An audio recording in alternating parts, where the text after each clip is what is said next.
Selamat petang, salam sejahtera. Terima kasih kerana bersama dengan saya di Nazilin Unity Channel. Isu yang hangat petang ini yang Anda harus ikuti dari awal sampai akhir ialah berkaitan dengan betapa kelakarnya Muhyiddin mahu jadi Perdana Menteri semula. Dipetik dari mykmu.net. Haha. Saudara-saudara, sebelum saya teruskan ulasan pada malam ini, jangan lupa tinggalkan dahulu komen Anda dan tekan butang subscribe. Tekan butang subscribe itu percuma. Saudara-saudara sekalian, apa pendapat Anda tentang keinginan Perdana Menteri yang dahulu ingin menjadi Perdana Menteri kali kedua? Rekod Malaysia menunjukkan Tun Mahathir Mohamad menjadi Perdana Menteri sebanyak 2 kali. Selain daripada itu, Ismail Sabri Yaakob 1 kali. Selain daripada itu, Muhyiddin Yassin 1 kali. Dan Anwar Ibrahim juga 1 kali. Namun demikian, yang paling berpotensi untuk memecahkan rekod sekali lagi menjadi Perdana Menteri ialah bukan Ismail Sabri Yaakob, bukan Tun Mahathir Mohamad, tetapi Muhyiddin Yassin. Ada orang cuba mempertikaikan.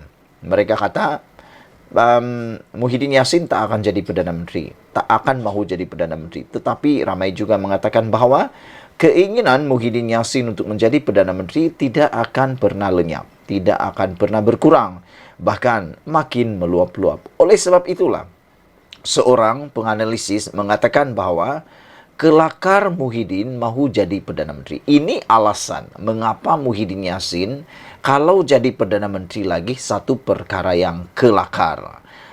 Saudara-saudara sekalian, penganalisis politik Lim Sian Si menyifatkan hasrat pengerusi Perikatan Nasional PN Tan Sri Muhyiddin Yassin mahu kembali menjadi Perdana Menteri sebagai sesuatu yang kelakar. Apa pendapat Anda sekalian? Adakah Anda juga sependapat dengan penganalisis politik ini, yaitu Lim Sian Si, yang menyifatkan sebagai keinginan Muhyiddin Yassin ataupun kemahuan Muhyiddin Yassin untuk mahu kembali menjadi Perdana Menteri adalah sesuatu yang kelakar. Adakah Anda juga berpendapat itu kelakar? Kalau Anda berpendapat itu kelakar, apa sebabnya? Tolong tinggalkan dalam ruangan komen. Tetapi menurut penganalisis politik ini, yaitu Lim Sian Si, beliau menyenaraikan beberapa perkara, beberapa hal yang membuatkan Muhyiddin Yassin sebenarnya kelakar kalau mahu jadi Perdana Menteri lagi, kata beliau. Menurut beliau, Malaysia ketinggalan dari segi ekonomi berbanding negara-negara lain di dunia sepanjang tempoh Muhyiddin menjadi Perdana Menteri dahulu. Beliau mengatakan bahawa Malaysia ketinggalan dari segi ekonomi berbanding negara-negara lain di dunia sepanjang tempoh Muhyiddin menjadi Perdana Menteri dahulu. Itu sebabnya apabila orang membandingkan pemerintahan Perdana Menteri Muhyiddin Yassin dengan pemerintahan Anwar Ibrahim, ada yang mengatakan jauh panggang dari api. Beliau mendakwa situasi itu berlaku akibat sekatan pergerakan separuh masak dengan tempoh yang dikatakan antara paling panjang di dunia. Kata beliau lagi, dah tak pandai ekonomi tapi masih mahu lockdown. Kami begitu lama sebab tamak kuasa, tulis Lim lagi. Saudara-saudara sekalian, pada pendapat saya, kepimpinan Muhyiddin Yassin sebenarnya bernasib malang kerana kebetulan ketika beliau menjadi Perdana Menteri, betul-betul tepat pada waktunya COVID-19 melanda seluruh dunia, bahkan Malaysia khususnya. Ini menyebabkan Muhyiddin Yassin terpaksa membuat keputusan-keputusan yang luar biasa yang tak pernah diambil oleh sesiapa di Malaysia. Termasuklah mengumumkan PKP ataupun Perintah Pergerakan Kawalan Pergerakan, yang mana ianya telah pun dibuat. Namun, beberapa penganalisis politik mengatakan itu adalah separuh masak dengan tempoh yang paling panjang, antara paling panjang di dunia. Sim menulis, dah tak pandai ekonomi tapi mahu lockdown kami begitu lama sebab tamak kuasa, tulis beliau. Lockdown pula tak berkesan berbanding negara-negara lain sebab dia buka kilang-kilang dan tapak pembinaan, tapi tutup perniagaan kedai-kedai kecil. Katanya dalam hantaran Facebook hari ini. Sian Si berkata, Situasi yang berbeza berlaku semasa Datuk Seri Najib Tun Razak menjadi Perdana Menteri. Beliau memberitahu, data Bank Dunia menunjukkan kadar pertumbuhan keluaran dalam negara kasar KDNK negara sepanjang tempoh Najib menjadi Perdana Menteri adalah lebih tinggi berbanding pertumbuhan KDNK dunia. Ini bermaksud ekonomi Malaysia semakin penting dalam dunia masa Najib, biarpun dia tercabar dengan krisis The Great Recession dan krisis keruntuhan mengejut harga minyak dunia pada tahun 2014 hingga 2016. Namun, ia berlaku sebaliknya pada tahun 2020 dan 2021 di bawah Muhyiddin, jelasnya. Shansi turut mempersoalkan sama ada PN mempunyai calon Perdana Menteri selain Muhyiddin. Jika Muhyiddin bukan calon Perdana Menteri bagi PN, ada kemungkinan kami boleh terima, tulis beliau. Tapi jika dia kekal calon Perdana Menteri, mereka maka tak payahlah sembang, katanya MG dengan tajuk Kelakar Muhyiddin Mahu Jadi Perdana Menteri. Saudara-saudara sekalian, apabila membacakan perkara ini memang menarik dan memang luar biasa. Ikuti terus ulasan selepas ini. Selamat malam, salam sejahtera. Oh, rupa-rupanya ini adalah cerita sebenar tentang pertemuan Khairi Jamaluddin dengan Muhyiddin Yassin. Ini adalah maklumat yang serupa-rupanya berlaku pertemuan antara Muhyiddin dengan Khairi Jamaluddin. Ramai walaun tulis kata mereka berita gembira, ada yang kata mereka membawa berita gembira. Tapi rupa-rupanya Khairi Jamaluddin mendedahkan sebaliknya yang lebih mengejutkan kita semua dan mengecewakan juga kepada Muhyiddin. Dalam banyak-banyak tajuk yang kita terima, ada satu tajuk yang paling bagus, yaitu ditulis oleh sabudinhusin.com dengan tajuk KJ sebenarnya sudah tolak, tapi Muhyiddin minta fikir lagi. Oh, ini adalah tulisan daripada Sabudin Husin. KJ sebenarnya sudah tolak untuk menyertai Parti Bersatu, tapi Muhyiddin minta untuk fikir lagi. Itu tajuk utama di sabudin.com. Satu lagi tajuk daripada Sinar Harian ialah, bukan Sinar Harian, daripada Berita Harian ialah, KJ kata Muhyiddin suruh saya fikir lagi. Wah, ini hampir maksudnya sama dengan apa yang ditulis oleh Sabudin Husin, yaitu KJ kata Muhyiddin suruh dia fikir lagi. Kerana kenapa? KJ tolak ataupun KJ tidak berminat untuk menyertai Perikatan Nasional. Itu sebab Muhyiddin suruh dia fikir lagi. Jadi apa jawaban Khairi? Jawaban Khairi, nanti kita akan tunggu atau nanti kita akan kongsikan dengan Anda. Namun saya tertarik untuk membacakan apa yang ditulis dalam sabudinhusin.com. KJ sebenarnya sudah tolak, tapi Muhyiddin minta fikir lagi. Bekas Ketua Pemuda UMNO Khairi Jamaluddin memberi bayangan tidak akan menerima pelawaan Tan Sri Muhyiddin Yassin untuk menyertai Bersatu. Saya bacakan sekali lagi. Bekas Ketua Pemuda UMNO Khairi Jamaluddin memberi bayangan tidak akan menerima pelawaan Tan Sri Muhyiddin Yassin untuk menyertai Bersatu. Bercakap ketika podcast keluar sekejap, bekas Menteri Kesihatan itu mengakui Muhyiddin yang juga Presiden Bersatu meminta beliau untuk berfikir lebih lanjut sejurus menyuarakan pandangannya mengenai tawaran yang dikemukakan. Beliau bagaimanapun tidak menyatakan secara jelas mengenai jawapan diberikan kepada Muhyiddin, meskipun ia kelihatan menjurus ke arah menolak pelawaan ahli Parlimen Pagoh itu. Saya fikir lagi, pelawaan dibuat Muhyiddin. Saya pun sudah bersetuju untuk berfikir lagi dan saya pun minta Muhyiddin atau beliau beri sedikit masa. Itu pengakuan Khairi Jamaluddin yang amat mengejutkan kita.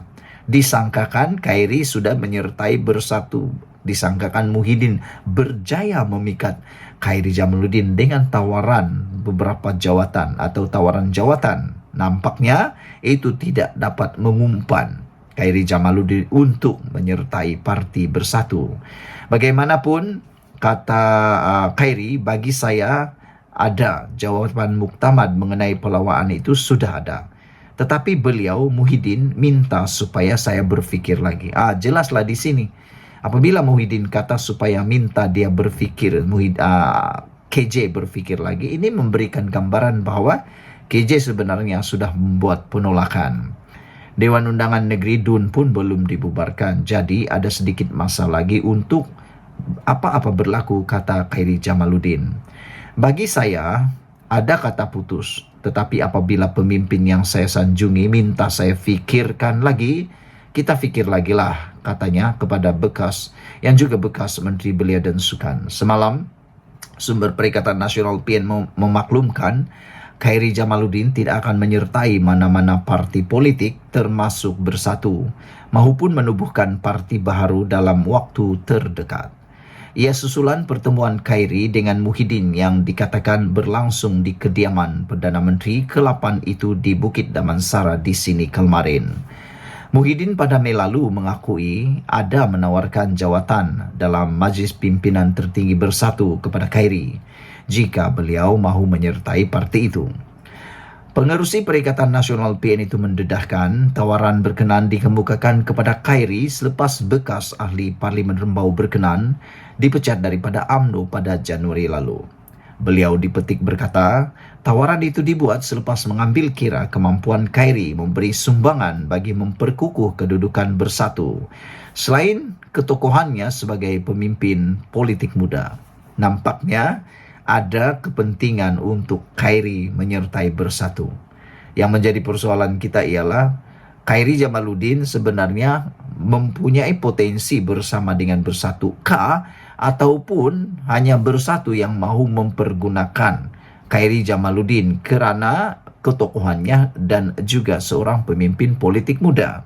Sejauh mana Khairi Jamaluddin dapat berserasi dengan Parti Perikatan Nasional kalau dia bersama dengan Perikatan Nasional Bersatu? Saudara-saudara sekalian, nampaknya pengakuan daripada Khairi Jamaluddin ini benar-benar mengejutkan kita. Saya sangka hujan di tengah hari. Rupa-rupanya panas sehingga ke petang. Saya ingat selepas Khairi Jamaluddin mengatakan bahawa hala tuju ekonomi Anwar Ibrahim, kerajaan perpaduan ini tidak ada hala tuju dan seakan-akan cuba menyerang, mengecam Anwar Ibrahim. Dan Khairi juga kata Anwar Ibrahim mempunyai masalah untuk menarik sokongan orang Melayu, dan dia juga kata bahawa bukan gelombang hijau yang akan melanda tetapi tsunami tidak puas hati yang akan berlaku. Saya sangkakan Khairi Jamaluddin membuat kenyataan itu kerana sudah berminat dengan Muhyiddin Yassin.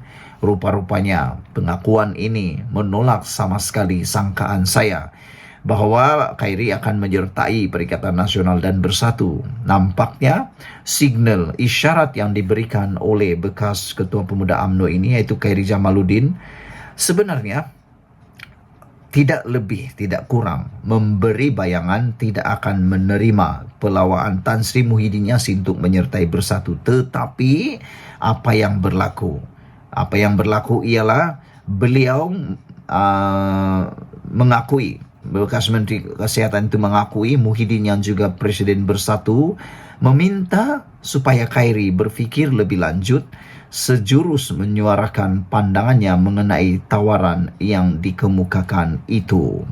Saya pun sudah bersetuju untuk berfikir lagi dan saya pun minta beliau beri masa sedikit, kata Khairi Jamaluddin mendedahkan perjumpaan beliau, isi perjumpaan beliau dengan Muhyiddin Yassin. Beliau bagaimanapun tidak menyatakan secara jelas mengenai jawapan diberikan kepada Muhyiddin meskipun ia kelihatan menjurus ke arah menolak pelawaan ahli Parlimen Pagoh itu. Kata KJ lagi, beliau meminta masa supaya dapat berfikir lagi. Dewan Undangan Negeri DUN pun belum dibubarkan, jadi ada sedikit masa untuk apa-apa berlaku lagi, kata Khairi Jamaluddin. Bagi saya sudah ada kata putus, kata Khairi, tetapi apabila pemimpin yang saya sanjungi minta saya fikirkan lagi, kita fikirkan lagi lah, kata beliau. Makna kata Khairi sudah ada keputusan, namun diminta oleh Muhyiddin untuk pikir lagi. Jadi maksudnya betul lah tajuk sabudinhusin.com ini. KJ sebenarnya sudah tolak, tapi Muhyiddin minta pikir lagi. Sekian dulu untuk kali ini. Jangan lupa tinggalkan komen Anda, tekan butang subscribe. Malaysia kita punya, kita jaga sama-sama, cintai Malaysiaku. Bye-bye. Selamat malam, salam sejahtera. Terima kasih karena bersama dengan saya di Nazilin Unity Channel. Saudara-saudara sekalian, mengejutkan kita adalah apabila pemimpin Perikatan Nasional mula tak puas hati dengan langkah strategi yang dibuat oleh Anwar Ibrahim. Ada yang mula kepanasan, ada yang mula tak suka, ada yang mula rasa bahawa strategi Anwar Ibrahim amat berkesan. Strategi Anwar Ibrahim amat membakar, bahkan dapat membuatkan mereka akan kalah. Strategi Anwar Ibrahim bersifat serampang dua muka. Saya sebenarnya sangat suka dengan strategi Anwar Ibrahim yang dibuat oleh beliau sekarang ini. Apabila Anwar Ibrahim tahu di mana titik yang perlu beliau ambil, permulaan yang perlu tepat, sasaran yang tepat. Jadi boleh anggap Anwar Ibrahim ini adalah perancang strategi yang luar biasa. Jadi itu sebab Anwar Ibrahim memang layak diangkat dahulu sebagai Menteri Keuangan terbaik Asia. Selain itu mungkin pada waktu ini boleh dianggap seperti itu. Karena kita tahu pemulihan ekonomi Malaysia jauh lebih baik, lebih tinggi daripada negeri-negeri yang tertentu. Atau negara-negara yang tertentu, maafkan saya. Antara langkah strategi yang telah diambil oleh Anwar Ibrahim yang pada pendapat saya tak pernah diambil oleh mana-mana Perdana Menteri sebelum ini. Karena mungkin rasa takut, tak boleh bercakap, tak boleh memberikan fakta, takut nanti disoal pula, terutamanya pemimpin kerajaan yang tak dapat berdebat langsung. Saya fikir ada seorang bekas Perdana Menteri yang tak pernah berdebat, yaitu Muhyiddin Yassin. Bahkan ada banyak kali dalam media sosial mengatakan Muhyiddin Yassin sebenarnya tidak berapa gemar untuk muncul secara live karena beliau tidak biasa berhadapan dengan media. Selain itu, dia tidak biasa untuk disoal. Dan ada juga mengatakan bahawa Muhyiddin Yassin tidak suka membuat sidang media yang melibatkan media dan pertanyaan atau sesi soal jawab. Tapi Anwar Ibrahim yang dia lakukan ialah dia bertemu dengan orang-orang bijak pandai yang ada di Malaysia.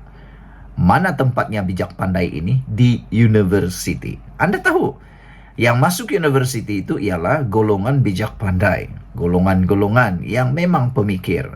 Oleh sebab itu Anwar Ibrahim suka masuk ke university untuk membuat jelajah, bukan sekadar menyebarkan perkara yang sepatutnya mereka perlu dengar dan tahu. Tapi Anwar Ibrahim juga memberikan penerangan-penerangan yang hebat berkaitan dengan kemelut yang melanda kerajaan, bukan sekadar politik. Saya sering kali melihat jelajah Anwar Ibrahim. Banyak kali beliau sebenarnya bukan sekadar bercerita politik, tapi beliau menjelaskan hal-hal yang sepatutnya diceritakan kepada mahasiswa. Di samping itu, untuk mengelak mahasiswa mendapat maklumat yang bersifat fitnah ataupun palsu, tak benar.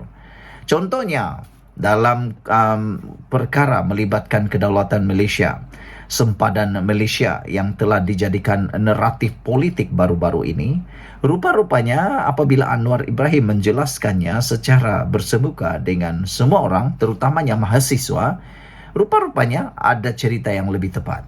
Jadi itu lebih baik kita dengar. Tapi biasalah, musuh-musuh politik Anwar mula tidak suka dengan langkah strategi luar biasa yang diambil oleh Anwar Ibrahim ini, yaitu bertemu dengan pelajar-pelajar bijaksana, pelajar-pelajar di universiti, dengan membuat berbagai alasan pula. Antaranya, ada pemimpin Perikatan Nasional yang mengatakan Anwar Ibrahim perlu menghentikan lawatan ke universiti dan perlu fokus pemulihan ekonomi. Saya sebenarnya masih memikir sejak dari petang tadi saya baca berita ini daripada Malaysia Kini, Saya berpikir, apa kaitan lawatan Anwar Ibrahim dengan pemulihan ekonomi? Bagaimana lawatan Anwar Ibrahim ke universiti itu boleh menyebabkan pemulihan ekonomi terencat? Saya tidak boleh melihat langsung perkaitannya. Kerana Anwar Ibrahim, walaupun dia membuat lawatan ke universiti, dia masih melaksanakan tanggungjawab dan kerjanya sebagai Perdana Menteri dan juga Menteri Keuangan untuk pemulihan ekonomi. Lagi pula ada menteri-menteri di bawah beliau itu yang bekerja. Dan kita tahu Anwar Ibrahim ini bukan seperti Perdana Menteri yang lain. Beliau seorang yang hardworking. Kadang-kadang kita hairan.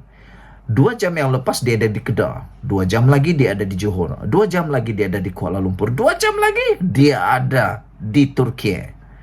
2 jam lagi dia ada di China. 2 jam lagi dia ada di Parlimen. Ini kehebatan Anwar Ibrahim. Dia tak mahu ponteng. Dia tak pernah ponteng. Lainlah pemimpin yang lain. Pergi ke Parlimen pun ponteng-pontengkan. Tak tahulah apa alasan mereka, tapi ada pemimpin pembangkang ni yang dah banyak kali dah tak masuk parlimen, tak datang parlimen. Itu yang perlu dipersoalkan, bukan lawatan Anwar Ibrahim ke universiti ni yang perlu dipersoalkan. Saya tak setuju apabila pemimpin ini kata hentikan lawatan ke universiti, fokus pemulihan ekonomi. Saya fikir ini sekadar satu perasaan risau dan takut. Kerana Anwar Ibrahim sedang membawa gelombang muda. Kalau Karti Pembangkang membawa gelombang hijau, Anwar Ibrahim membawa gelombang muda. Dia tahu titik untuk mendapat kepercayaan yang paling bagus ialah melalui golongan muda. Lagi pula golongan muda ini amat progresif, aktif, dinamik, kreatif dan mempunyai pemikiran yang terbuka. Minda mereka amat terbuka. Seorang ahli Parlimen Perikatan Nasional menggesa Perdana Menteri Anwar Ibrahim supaya menumpukan sepenuh perhatian ke arah menangani kesusahan rakyat dan ekonomi negara daripada membuat lawatan ke kampus untuk bertemu pelajar.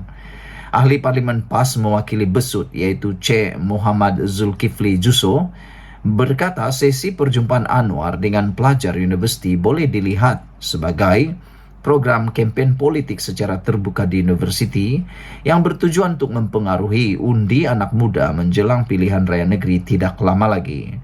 Pengundi muda turut merasai kesusahan yang dilalui keluarga mereka.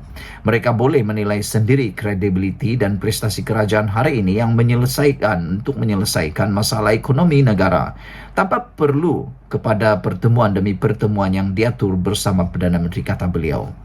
Saya tidak setuju dengan apa yang beliau kata ini. Kerana perjumpaan dengan Perdana Menteri itu akan menceritakan yang benar, sebenar-benarnya. Tetapi yang selalu tersebar melalui media sosial, terutama TikTok, Facebook dan sebagainya, itu adalah unsur yang paling tidak benar. Jadi sangat penting sebenarnya Perdana Menteri membuat lawatan seperti ini, pertemuan seperti ini, penjelasan seperti ini. Satu pertanyaan saya kepada ahli parlimen ini, kalau kamu mempunyai kuasa nanti, kamu akan tiru. Kamu tak tiru ke langkah ini? Saya pikir hanya kerana mereka tak pernah fikir sebelum ini, maka mereka tak buat. Tapi kalau mereka terfikir, mereka akan dahulu buat. Nanti kalau mereka akan menjadi berkuasa, saya fikir mereka akan turut meniru langkah dan strategi Anwar ini. Atau mereka akan lebih teruk lagi daripada Datuk Seri Anwar Ibrahim bertemu dengan pelajar mahasiswa. Ada mungkin mereka terus tinggal di universiti. Kata beliau, rakyat katanya tetap tidak yakin bagaimana kerajaan Madani mahu menyantuni isu-isu kesusahan hidup dan keluh kesah rakyat, kata beliau lagi. Saudara-saudara sekalian, itulah dia isu yang hangat pada malam ini. Sekian dulu apa pendapat kamu. Jangan lupa tinggalkan komen Anda, tekan butang subscribe. Malaysia kita punya, kita jaga sama-sama, cintai Malaysiaku. Bye-bye. Selamat malam, salam sejahtera. Ada orang tulis bulan September atau bulan Ogos kerajaan akan tumbang. Apa alasannya? Kita pun tak berapa pasti. Yang pastinya persoalan ini timbul. Mungkinkah kerajaan bertukar lagi selepas PRN? Tarikh pilihan raya PRN ke-15 di 6 negeri yang masih berbaki selepas PRU 15 November lalu bukan rahsia lagi. Umum sudah tahu PRN di Selangor, Kelantan, Terengganu, Kedah, Pulau Pinang dan Negeri Sembilan diadakan paling lewat pun pada awal atau pertengahan Ogos ini. Itu sebabnya apabila paling lewat pun pertengahan Ogos ini, seluruh 6 negeri ini harus melaksanakan pilihan raya negeri, maka ada menjangkakan kerajaan perpaduan akan tumbang pada bulan September. Semua jentera parti yang bertanding telah bersiap siaga, kecuali ada beberapa negeri masih peringkat akhir pengagihan kerusi. Pengagihan kerusi ini selesai agak lewat kerana semua parti telah bergabung dalam satu organisasi politik yang dinamakan Pakatan Harapan PH dan juga Perikatan Nasional PN. Sebelum ini proses pengagihan kerusi tidak rumit kerana masing-masing bertanding atas nama parti sendiri, seperti Barisan Nasional dengan komponen utamanya MCA dan MIC. Manakala PAS pula tidak ada masalah kerana parti itu bertanding atas namanya sendiri dan mudah untuk menyenaraikan nama calon serta akan meletakkannya di mana-mana kerusi yang difikirkan mereka perlu. Sekarang, tidak boleh meletakkan calon sesuka hati kerana rakan gabungan juga perlukan kerusi untuk bertanding. Jadi berlaku sedikit kerumitan dalam pengagihan kerusi kerana kerusi akan dibahagikan sama rata antara komponen gabungan. Berbalik kepada PRN di 6 negeri ini pula, masing-masing antara Pakatan Harapan dan Perikatan Nasional yakin dapat mempertahankan negeri yang disandang, malah tidak mustahil ada 1-2 negeri yang bakal bertukar pemerintahan. Parti mana yang dinobatkan menang majoriti akan diketahui pada malam pilihan raya nanti yang akan diumumkan secara rasmi oleh SPR. Pelbagai persoalan mula timbul. Dapatkah Perikatan Nasional mengekalkan 3 negeri yang disandangnya, iaitu Kelantan, Terengganu dan Kedah? Manakala Pakatan Harapan pula dapatkah mengekalkan Negeri Sembilan, Pulau Pinang dan Selangor?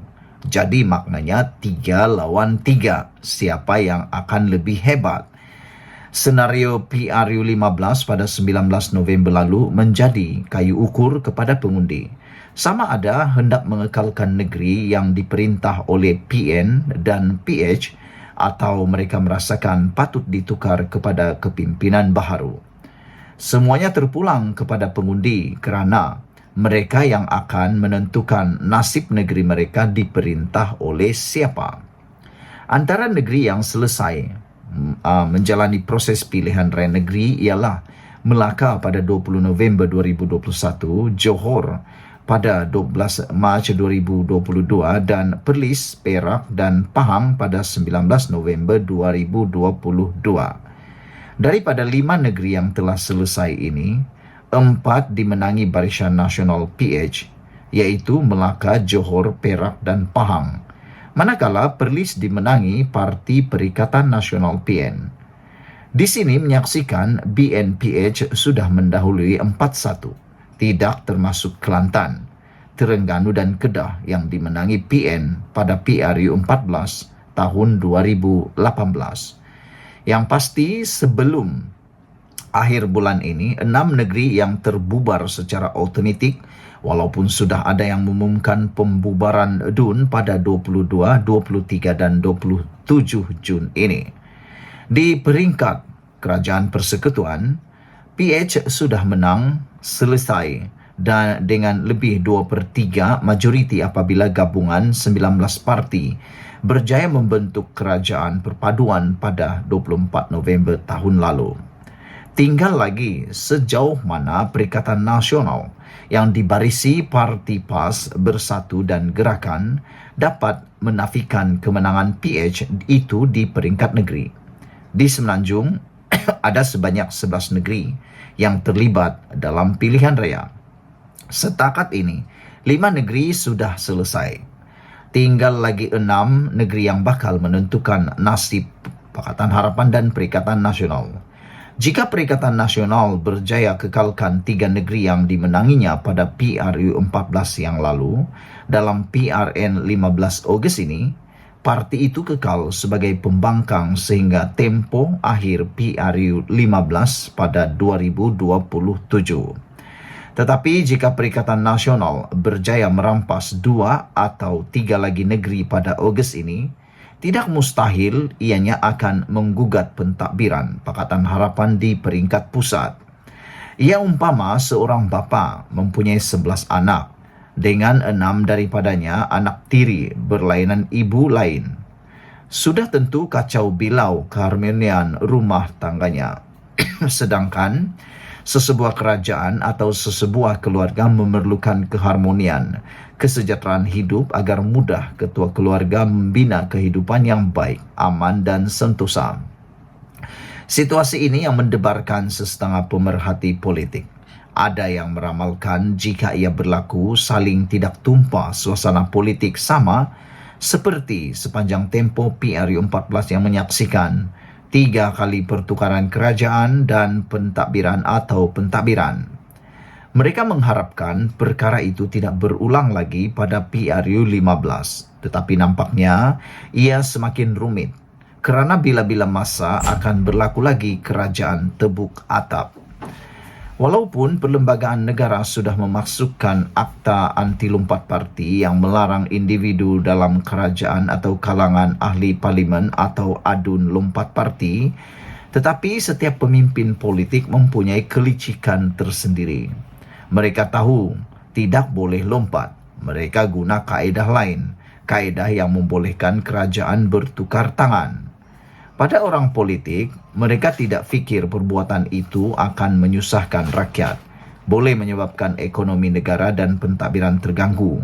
Tetapi demi kepuasan diri, apa mereka peduli? Kalau mereka seorang yang peduli dengan permasalahan itu, maka tidak berlakulah langkah Sheraton pada Februari 2020. Langkah Sheraton bermula apabila 11 ahli parlimen daripada PKR mengumumkan keluar parti dan beberapa ahli parlimen daripada Bersatu keluar dari gabungan Pakatan Harapan. Mana mereka nak ambil iktibar dari pengalaman itu? Yang penting, mereka dapat kuasa memerintah. Masalah rakyat selesaikan kemudian. Dipetik daripada Malaysia Gazette.